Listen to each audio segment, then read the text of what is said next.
little bit more, so more in the center. Okay, I think we are live. Yes, we are live. Okay.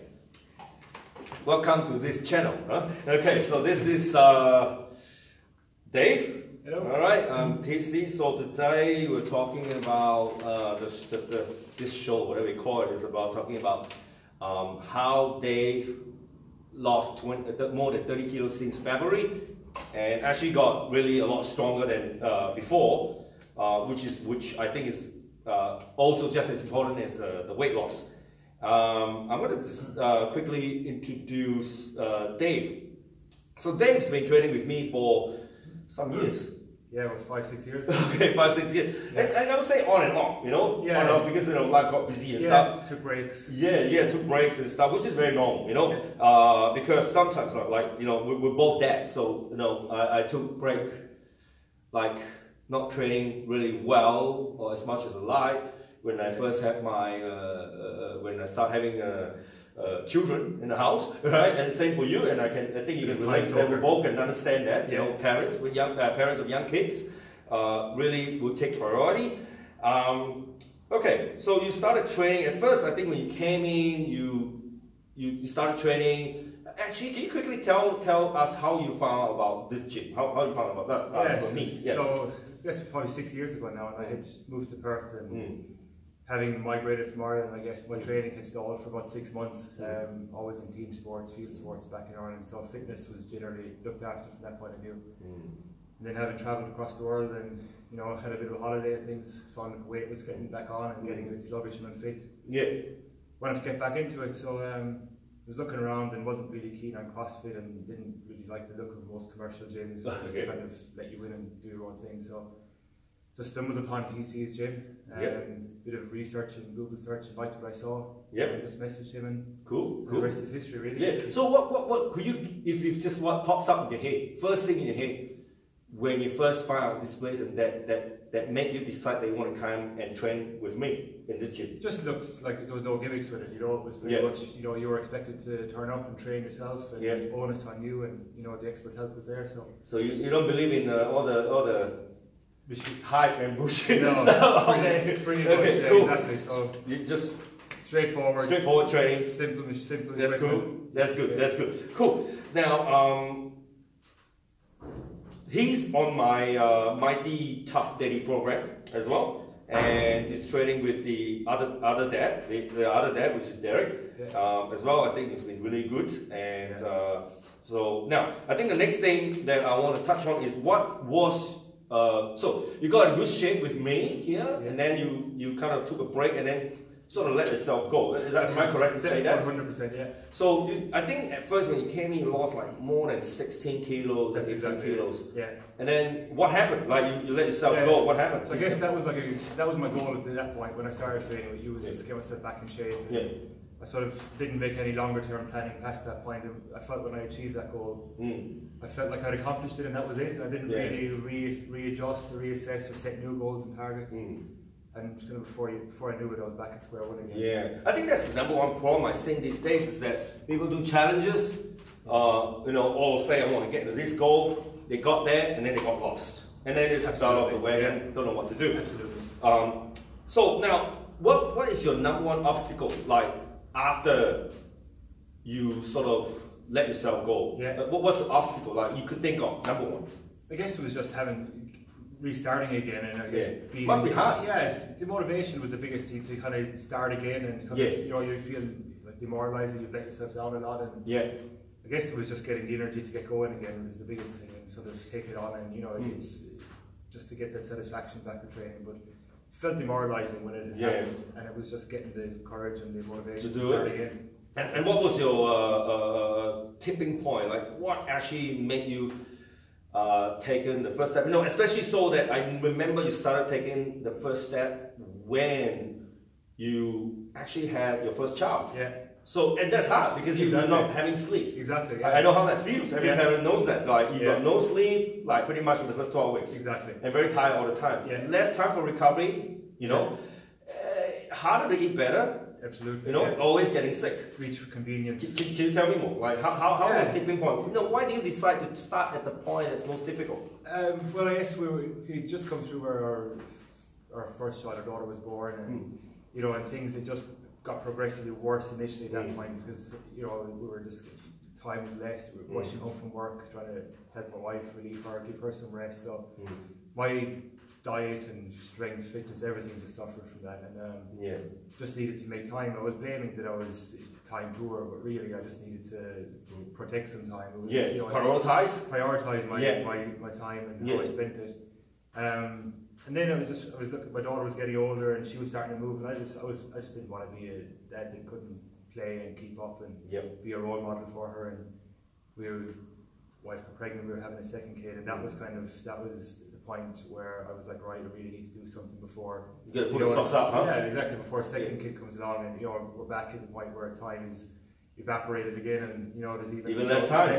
More kids, less time. Exactly. So that's where I just said, right, let's get going. Let's get a regime in place. Set the routine really. Yes. How interesting is that? You know, like when you had more time, and now you got less time. Yeah. And you actually train better. You just put more value on it.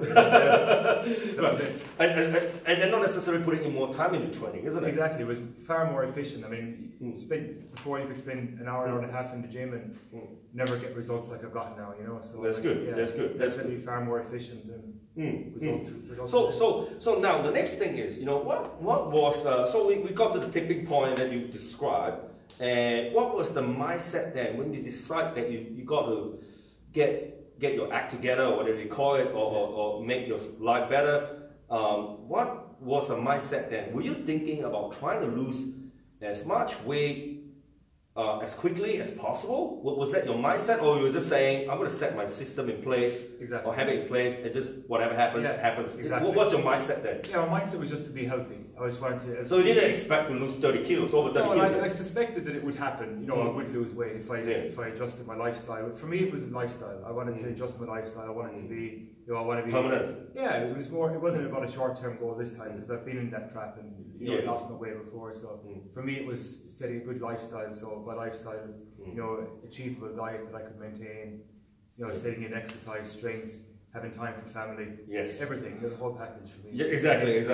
You know, losing that much weight for me was a surprise, but that was more like a side effect of. Yeah. What's the point having six-pack when you don't have family time? Exactly. Family quality, family time is bad. Yeah, exactly. So lifestyle was the target for me. Exactly.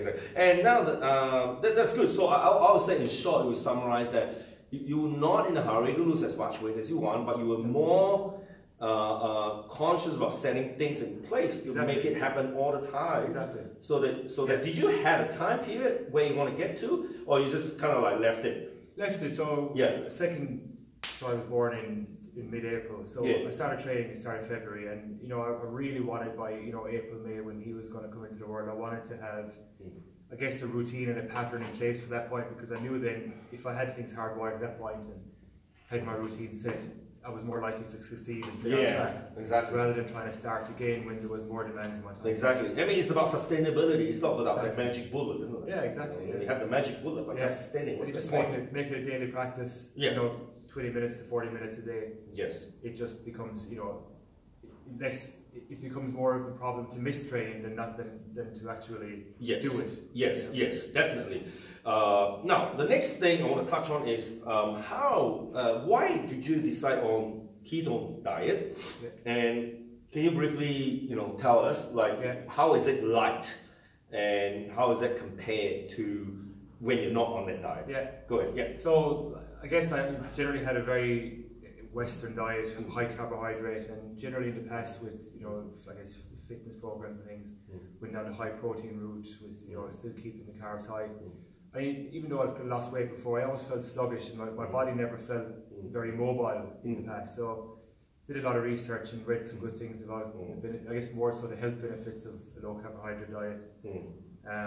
And that was it really. So I followed some good resources, some good links. Online, you found some good resources. Yes. It's not hard to find anything about it anyway. No, it's lots there, but I guess it's finding something reliable, because you could, one version of the lifestyle could be very different to another. So found some reliable sources that I could trust, and just follow the advice, and really just reduce the processed sugars. For me, it was just getting sugar out of the diet, and I just found that following this lifestyle was was the best way for me, and made it sustainable, really. Yeah, so I guess, you know, this diet, I mean, just not disagree. Yeah.